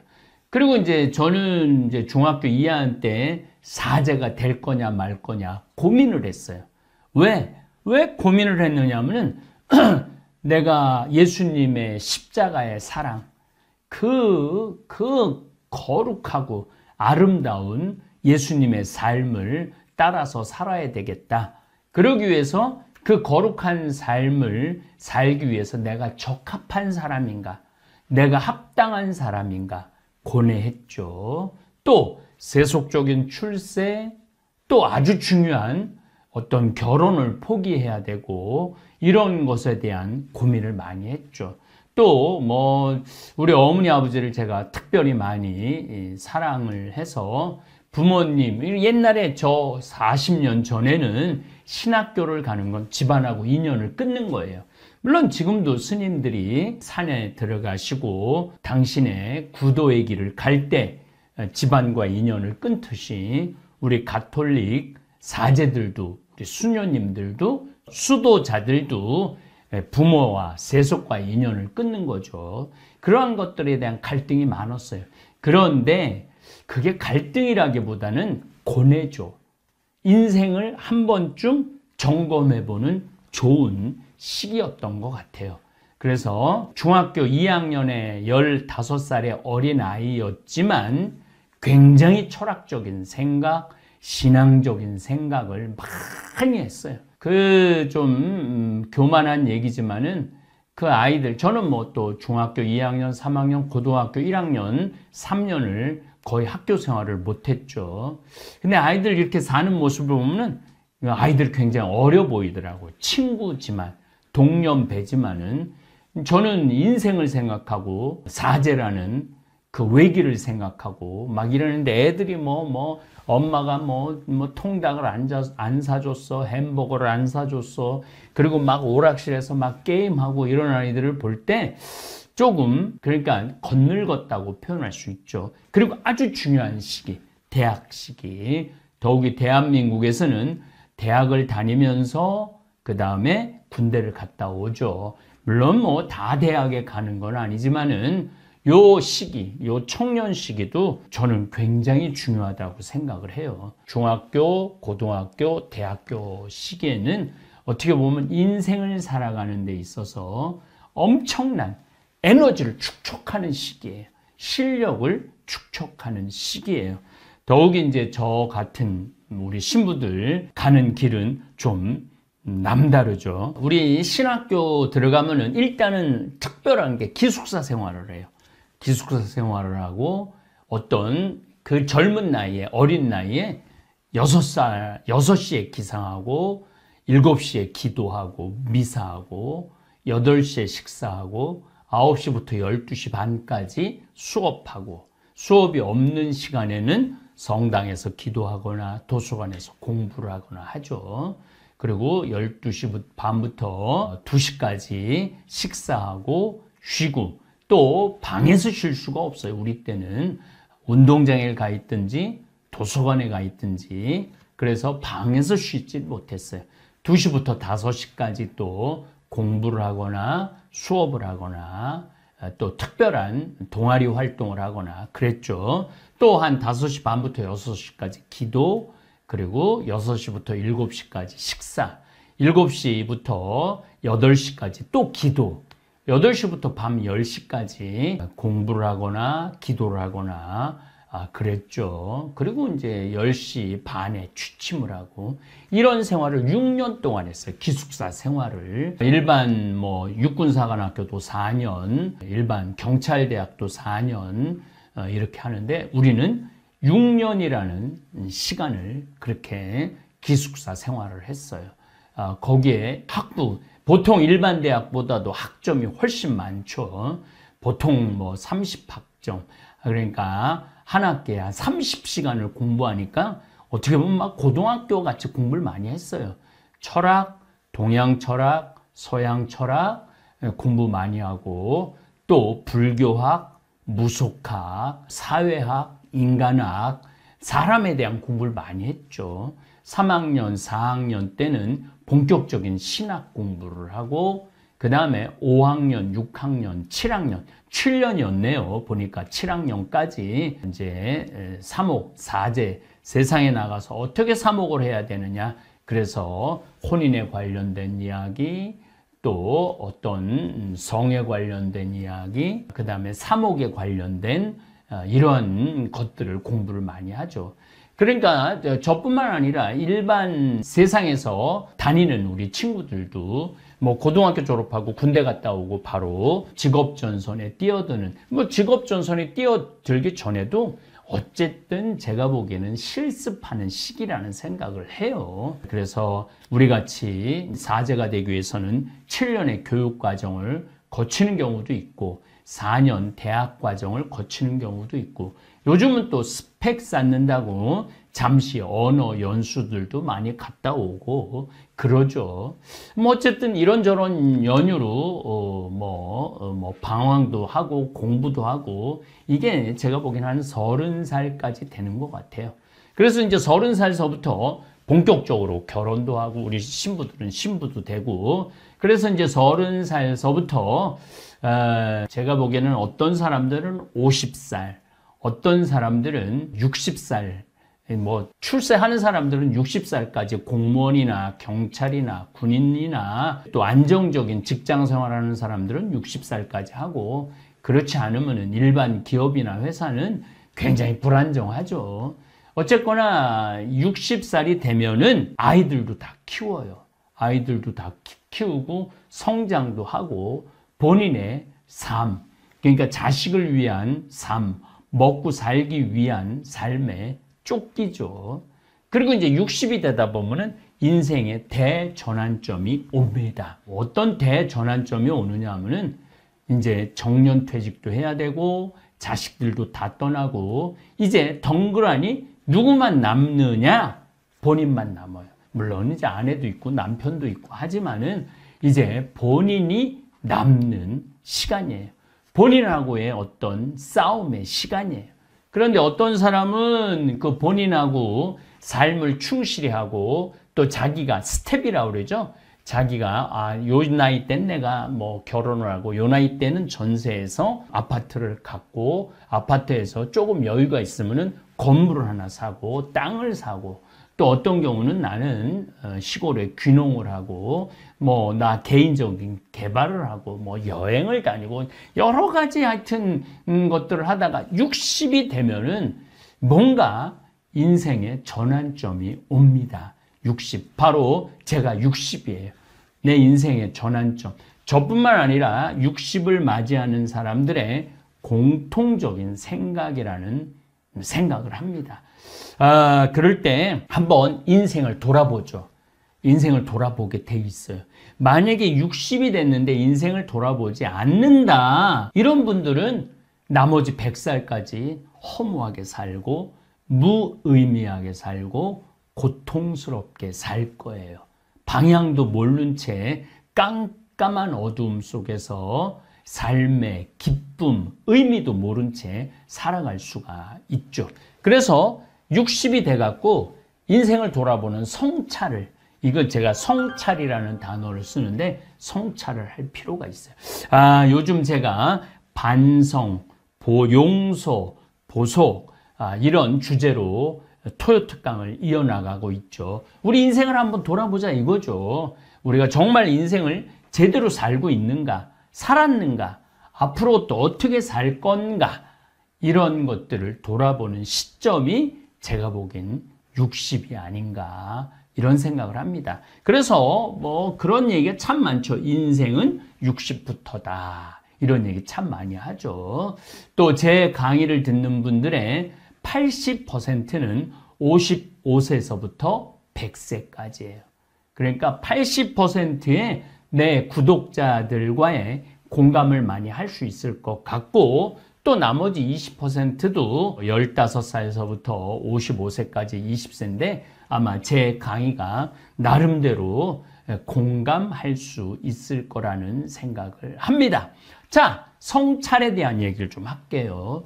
그럼 60쯤 되면은 인생을 돌아보게 되죠. 내가 태어났을 때 어디서 태어났느냐? 저는 경상도 함양이라는 아주 산골에서 태어났어요. 부모님은 아주 부유하지 않았지만은 그래도 논 5만지기를 갖고 농사를 짓고 그저 먹고 사는 아주 순박한 농사꾼이었죠. 부모님은 3남 1녀 중에 나는 막내로 태어났고, 어머니 아버지가, 특별히 어머니가 제가 65년생이니까 그때 막 서울로 자식들 교육을 위해서 그래서 이제 저도 7살에 수원으로 올라왔죠. 수원으로 올라와서 수원에서 이제 생활을 하게 됐죠. 수원에서 초등학교 다녔어요. 수원 영화초등학교라고 지금도 이제 옛날 생각이 나갖고 그 초등학교에 한번 30살에 한번 가보고 40살에 한번 가보고 얼마 전에도 한번 가봤는데 요즘은 다 문을 잠궈갖고 들어갈 수가 없는 시대가 됐어요. 그런데 하여튼 뭐 제가 30에 40에 50, 40까지 가봤는데 그 넓던 초등학교가 그렇게 좁아 보이더라고요. 그 크던 느티나무, 그 다음에 플라타나스 나무들도 조그매 보이더라고요. 참 그러면서 만감이 교차됐어요. 그리고 이제 중고등학교 성당 세례 받으면서 제 인생이 많이 바뀌었죠. 그리고 신학교도 가고 신부로 이제 30년을 살았어요. 근데 이렇게 인생을 돌아보면서 성찰을 해보니까 잘한 것보다 죄가 훨씬 많아요. 정말로 열심히 했던 것보다는 게으른 게 훨씬 많았어요. 그런데 자, 오늘 여기까지만 얘기하고 자, 자기 인생의 성찰을 좀 60에 해야 되는데 어떤 사람은 성찰이 가능한 사람이 있고 어떤 사람은 성찰이 불가능한 사람이 있어요. 그럼 성찰이 가능한 사람은 어떤 사람이냐? 일단 신앙생활 하는 사람들이 성찰이 가능합니다. 우리 가톨릭 그리스도인들, 물론 개신교도 포함되는 그리스도인들은 계속 성찰을 하게 되죠. 반성을 하게 되죠. 또 우리 불교는 자기 완성, 해탈, 이게 굉장한 주제예요. 불교는. 그래서 어찌 보면은 자기가 해탈하면 자기가 부처님이 될 수 있는 거예요. 그래서 어떤 자기 수련이 어찌 보면은 우리 그리스도인들보다도 훨씬 더 아주 어떻게 보면은 치열하다고 볼 수 있죠. 자기 완성, 자기 해탈, 자아 실현 이런 것들이 그래서 이제 불교를 오래 제대로 그 과정을 밟는 분들은 성찰할 수 있는 그러한 바탕이 잘 돼 있죠. 또 한편으로 뭐 나는 뭐 성당도 안 다니고 절에도 안 다닌다. 신앙생활 특별히 안 했다. 그러나 나는 소크라테스, 아리스토텔레스, 플라톤 또 우리 동양 철학의 다산 선생님 이야기라든지 이황, 이이 또 현대 철학이라든지 이런 거에 관심이 많았고 그런 책들을 읽으면서 인생이라는 게 어떻게 사는 게 후회하지 않는 인생을 사는 거구나 라는 어떤 바탕이 있는 사람들이 있어요. 어떤 바탕이. 그런 바탕이 있는 사람들은 60에 자기 인생을 성찰하는 데 있어서 스펙트럼이라고 그러죠. 이렇게 볼 수 있는 각도가, 시야가 많이 넓죠. 또 한편으로는 신앙생활도 안 하고 또 철학책도 안 읽고 또 고전 소설책도 안 읽고 아무것도 안 하고 돈 버는 데만 죽어라. 그냥 출세하는데 돈 버는 데만 죽어라. 뛰어온 사람들이 60이 되면은 더 이상 돈 벌 기회도 출세할 기회도 놓치는 경우가 많아요. 이제 조금 있으면은 국회의원 선거가 있는데 저는 그 국회의원 선거할 때 유세하는 분들 또 국회의원 선거 주위에 있는 수많은 똑똑한 나름대로 성공한 사람들을 보면은 짠한 마음이 많이 들어요. 물론 이제 당선돼도 자기 소신을 국회에서 펼치는 게 쉬운 게 아니에요.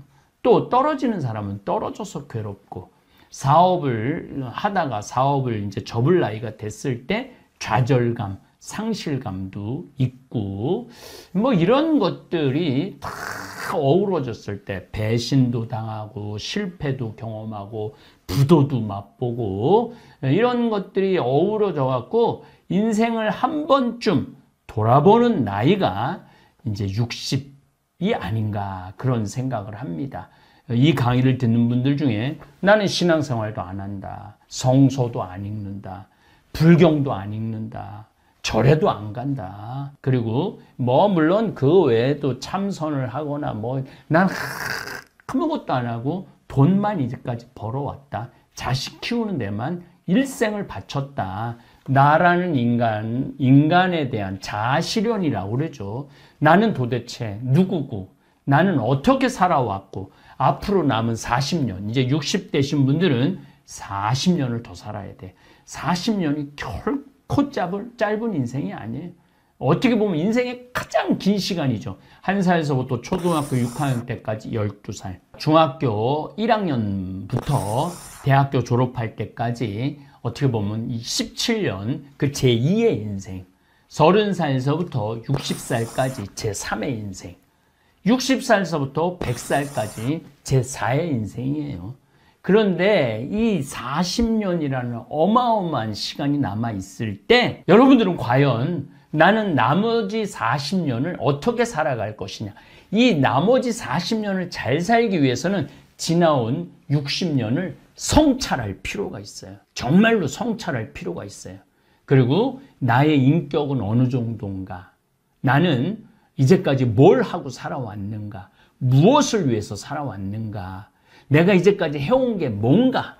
이런 것들을 정말로 성찰할 필요가 있어요. 그리고 가장 중요한 성찰은 뭐냐면 내가 이웃한테 잘못한 거, 죄를 저지른 거, 부모한테 죄 저지른 거, 아내한테 죄 저지른 거, 남편한테 죄 저지른 거, 자식한테 죄 저지른 거, 또 사회생활을 하면서 도덕적으로 어긋난 죄 저지른 게 많죠.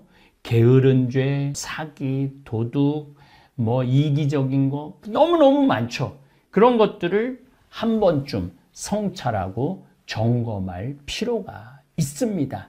그래서 제가 요즘 토요 특강으로 반성, 용서, 조두순을 과연 용서할 수 있을까가 첫 강의예요. 그 사람은 반성하지 않으니까. 그 다음에 용서, 밀양, 전도연 주연의 밀양이라는 주제를 가지고 용서에 대한 이야기를 했습니다. 이제 미션이라는 영화를 가지고 보석이라는 주제를 가지고 강의를 할 때, 그럼 뭐하러 지금 60에 돼갖고 반성하고 용서하고 이해하고 화해하고 그래야 되느냐? 이게 한 번쯤 여러분 인생에 정리가 돼야 돼요. 한 번쯤 고뇌해야 돼요. 3개월이든 6개월이든 1년이든 아니면은 자서전을 써보든지 자서전까진 자신 없어도 난 정말 이제까지 잘 살아왔는가, 후회 없는 삶을 살아왔는가 이런 생각을 하실 필요가 있어요. 그리고 그게 어느 정도 되면은 만족도 있지만 반성해야 되는 부분도 있어요. 저 자신도 참 반성할 게 많은 인간이에요. 반성할 게 너무너무 많은 인간이고 용서를 구할 때가 너무너무 많아요. 하느님한테도 용서를 구해야 되고 부모님한테도 용서를 구해야 되고 또 내가 이제까지 살아오면서 만난 많은 사람들한테 용서 구하고 싶어요. 정말 용서 구하고 싶어요. 너무너무 나약한 인간이었기 때문에. 그리고 이제 용서를 구하고 난 다음에 정말 용서가 어느 정도 됐다면 저는 보석의 삶을 살고 싶어요. 그동안 내가 잘못한 일들, 부족한 일들을 기워 갚는 시간, 그 60서부터 그런 내 잘못을 기워 갚고 보석하는 삶을 살고 싶어요. 여러분들도 그런 시간, 물론 단순히 보석만 남아있으면 우리 인생이 너무 비참하죠. 하루하루를 살면서 만족하고 즐거움을 살아갈 수 있는 그런 삶이 됐으면 좋겠어요. 저는 33살에 담배를 끊었어요. 15살에 담배를 피기 시작했어요. 15살에 담배를 피기 시작해갖고 33살에 담배를 끊었어요. 술은 15살에 술을 먹기 시작했어요. 그런데 59까지 술을 먹었어요. 그야말로 중학교 때 술 많이 먹었어요. 고등학교 때도 술을 먹고 신학교 때 말할 것도 없고 술 때문에 잘못하고 술 때문에 실수한 거 너무너무 많았어요.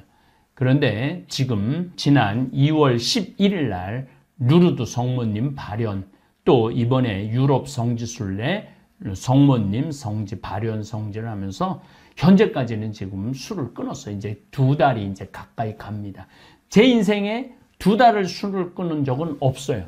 심지어 위암 수술하고도 일주일 지나고부터 술을 먹었어요.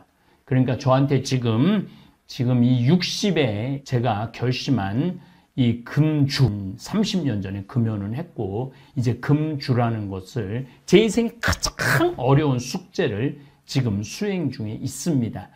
그런데 요즘 굉장히 생활이 기뻐요. 즐겁고 저 자신을 한 번쯤 돌아볼 수 있고 제 자신의 건강을 챙길 수 있는 그런 좋은 시간이 되고 있어요.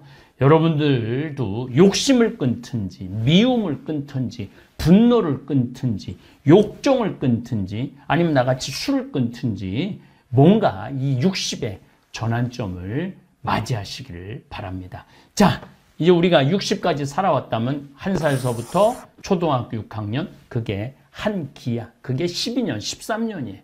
그 다음에 14살서부터 중학교 때부터 30살 때까지는 그야말로 청춘을 불살려는 실력을 쌓는 그런 시기예요. 그리고 인생을 어떻게 살아가는 밑바탕의 시기예요. 그 시기를 충실하지 못했던 분들은 30살서부터 60살까지 굉장히 힘들게 살겠죠. 또 30살서부터 60살까지 결혼하고 애 낳고 아이 키우고 나름대로 먹고 살고 출세하고 재산 모으고 했다면 60까지 살았다면 이제는 다 꺾이는 나이예요. 건강도 꺾이고 사회적인 생활도 꺾이고 부모로서의 역할도 꺾이고 그러는 나이가 60이 아닌가 그런 생각을 합니다. 자, 이제 60부터 100살까지 40년이 남아있는데 그 40년을 어떻게 살아갈 것이냐. 이 우리가 큰 숙제예요. 더욱이 다볼사이버 교우들에게는 저는 그 길을, 행복한 길을 안내하고 싶어요. 정말 만족하는 길을 안내하고 싶어요. 백성호 신부님이라고 제가 서울교구 신부님인데 존경하는 신부님을 며칠 전에 만났는데 툭 던지는 말이 저한테 아주 깨달음을 주는 말씀을 하셨어요. 이제 어떤 시대냐? 걸어도 100년, 누워도 100년의 시대가 왔다. 이렇게 얘기를 하더라고요. 그러니까 60살에서부터 자기 건강을 잘 관리하는 사람도 100살을 살게 돼 있고 자기를 관리하지 못하는 사람들, 건강을 관리하지 못하는 사람도 100살까지 산다는 거예요. 그 맞는 얘기예요. 치매가 70에 걸려도 10년, 20년 동안 약으로 살면서 100살까지 가는 사람들 많아요. 당뇨가 걸려갖고 손도 자르고 눈도 멀고 발도 자르고 그래도 100살까지 사는 사람들 많아요. 중풍이 와갖고 팔다리 반신 마비가 와갖고 절면서도 약이 좋아갖고 100살까지 사는 사람들 많아요. 자, 우리 다볼사이버 교우들은 걸어도 100년, 누워도 100년을 삽니다. 자, 어떻게 사시겠어요? 걸어도 100년을 사시는 게 훨씬 좋죠. 보람도 느끼고 의미도 찾고 하루하루가 정말 행복한 하루. 물론 그 전제가 바로 반성하고 용서를 청하고 회개를 하고 보속의 삶을 사는 이 기본적인 것들을 밟을 때 여러분들의 삶은 충만하실 겁니다. 이제 봄입니다. 이 아름다운 계절에 꽃도 마음껏 누리시고 자연에서 주는 생명도 충만한 그런 우리 다볼사이버 교우들 되기를 바라겠습니다. 다음 시간에는 지난번에 넬라 판타지아라는 노래를 탄생시킨 엔니오 모레코너의 미션이라는 영화를 주제로 도대체 보속이라는 삶이 무엇인지 또 나는 남은 시간 어떻게 보속하면서 살아야지 그 좀 마음의 죄를 좀 씻고 하느님 앞에 기쁘게 죽음을 맞이할 수 있을지 한번 생각해보는 시간 갖도록 하겠습니다. 감사합니다. 고령화 시대 60대 99%가 후회하는 10가지. 행복한 인생 산막을 위해 이건 꼭 하세요. 살다 보면 어떤 일이든 후회가 남습니다. 미리 알았더라면 후회를 덜 남길 수 있었을까요? 인생의 후반기를 보내고 있는 60대들은 그들이 지금껏 살아온 발자취 곳곳에서 후회를 발견한다고 합니다. 인생 선배들이 가장 후회하는 것들은 무엇일까요? 60대 99%가 후회하는 사실 10가지. 더 많이 저축하세요. 은퇴 후 가장 큰 고민은 경제적인 어려움입니다. 고정 수입은 줄어들지만 자녀 지원비, 병원비 등 각종 지출은 늘어가는 탓에 생활고에 시달릴 수 있습니다. 젊은 나이에 저축을 하지 않으면 은퇴 이후 큰 고난을 겪게 될 수 있습니다. 배우자의 소중함을 느끼세요. 배우자는 평생을 함께 할 반려자입니다. 그러나 상대방의 소중함을 쉽게 간과해버리고는 합니다. 나이가 들수록 곁에는 서로만 남게 됩니다. 자식도 소용없습니다. 배우자에게 최선을 다하며 앞으로의 노후를 그려나가 보세요. 노년을 함께 할 친구를 만나세요. 배우자 다음으로는 친구가 가장 큰 자산입니다. 취미 생활을 공유할 수 있는 친구, 자신의 속 얘기를 가감없이 털어놓을 수 있는 친구가 있다면 늙어서도 외롭지 않은 인생을 보낼 수 있을 것입니다. 만일 평생을 함께 할 친구가 없다면 노년은 무척 외롭고 쓸쓸할지도 모릅니다. 자식과 많은 대화를 나누세요. 자식들과 평소에 대화를 많이 나누지 않았다면 노년의 소중한 친구를 하나 잃는 셈입니다. 나이가 들수록 자식과 친밀한 관계를 유지해야 후회 없는 자식 농사를 했다고 느낄 수 있을 것입니다. 뿐만 아니라 자식과 건강한 유대감을 형성하는 것은 노년의 정신적 안정감에도 도움을 줍니다. 건강을 관리하세요. 건강이 중요하다는 사실은 누구나 알고 있지만 젊을 때는 이를 모르고 몸을 혹사시킵니다. 그럴수록 고통받는 것은 미래의 나이입니다. 평생 운동과 식단 관리로 건강을 유지하는 습관을 가져야 합니다. 배움을 멈추지 마세요. 요즘에는 70대 이상의 노인들도 컴퓨터를 배우는 등 새로운 도전에 나서고 있습니다. 평생 공부하고 배우는 일을 멈추지 않도록 해야 합니다. 몸과 마음의 건강뿐 아니라 자신감도 얻을 수 있을 것입니다. 배우려는 열정만 있다면 인생 2모작, 3모작도 가능하다고 전문가들은 조언합니다. 평생 할 수 있는 취미를 만드세요. 취미라고 해서 거창한 것만이 있는 게 아닙니다. 등산과 가벼운 산책, 독서, 음악 감상 등과 같이 큰 돈이 필요하지 않는 것들도 많습니다. 취미를 갖게 된다면 평생 지루하지 않은 활력 있는 삶을 보낼 수 있을 것입니다. 일기를 쓰고 기록을 남기세요. 은퇴 후 자신의 인생을 되돌아볼 때 인생이 허무하고 덧없이 느껴질 때가 있습니다. 그럴 때 평생 자신이 걸어온 발자취를 돌아보고 정리하는 것이 필요합니다. 이를 위해서는 젊을 때부터 기록을 남기는 습관을 가지는 것이 좋습니다. 매일 쓰지 않아도 틈틈이 기록하고 사진 등을 남겨놓으면 나중에 자신의 삶을 정리하는 데 도움이 됩니다. 연금과 보험을 드세요.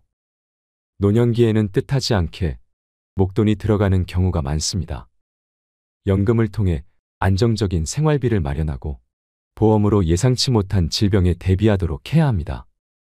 저축과 같은 개념이기 때문에 아깝다고 생각하기보다 준비를 한다고 생각해야 합니다. 다만 연금과 보험을 들 때는 꼼꼼하게 잘 따져 보셔야 합니다. 좀 더 도전하고 여행하세요. 그때 했어야 했는데, 그때 그 시절에 나만이 할 수 있었던 일이나 도전이 있었을 것입니다.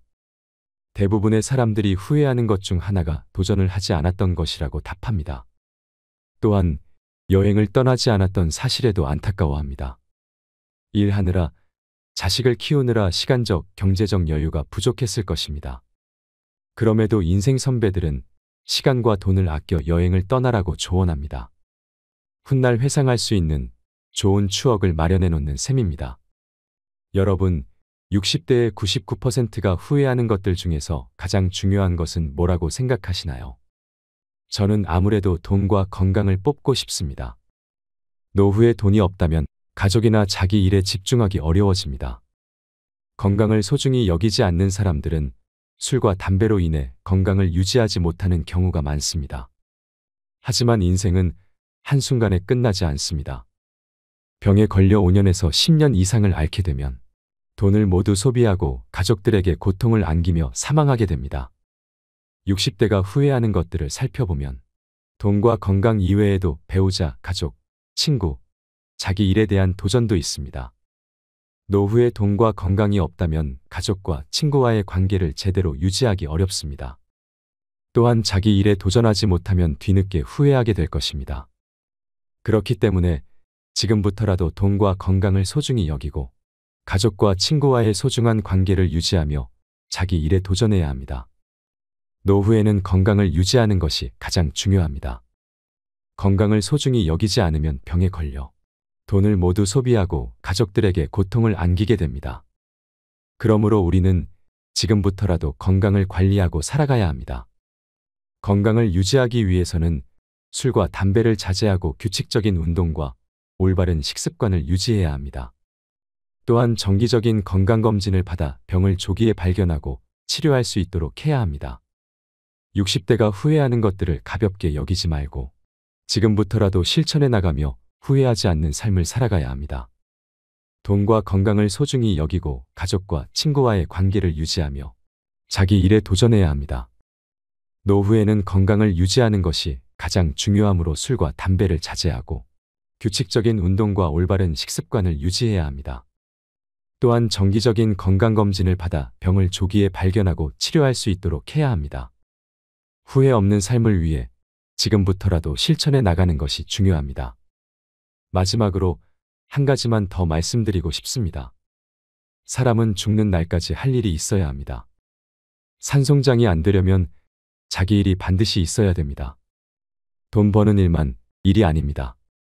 노후의 자기 일은 삶의 질을 결정하는 중요한 요소입니다. 텔레비전 리모컨을 쥐고 소파에 누워 있으면 그 인생은 종친 것이나 마찬가지입니다. 오직 죽기만을 기다리는 인생이 될 것입니다. 베이비붐 세대가 희망하는 노후 생활은 취미생활이 42.3%로 가장 높았습니다. 방향을 바로 잡은 것입니다. 그러나 거기에는 전문적인 준비가 필요합니다. 그 취미생활은 구체적이어야 하고 실천하려는 의지가 분명하여야 합니다. 마찬가지로 명심해야 할 것은 이를 실천하기 위한 가장 중요한 조건은 건강인 것입니다. 건강 없이는 다른 아무것도 이룰 수가 없기 때문입니다. 돈을 많이 벌어 쌓아놓고도 맛이라고는 하나도 없는 당뇨식을 배달받아서 먹어야 한다면 그게 바로 비극인 것입니다. 고로 건강은 돈으로 살 수 없는 것이기 때문에 소중하고 소중한 것입니다.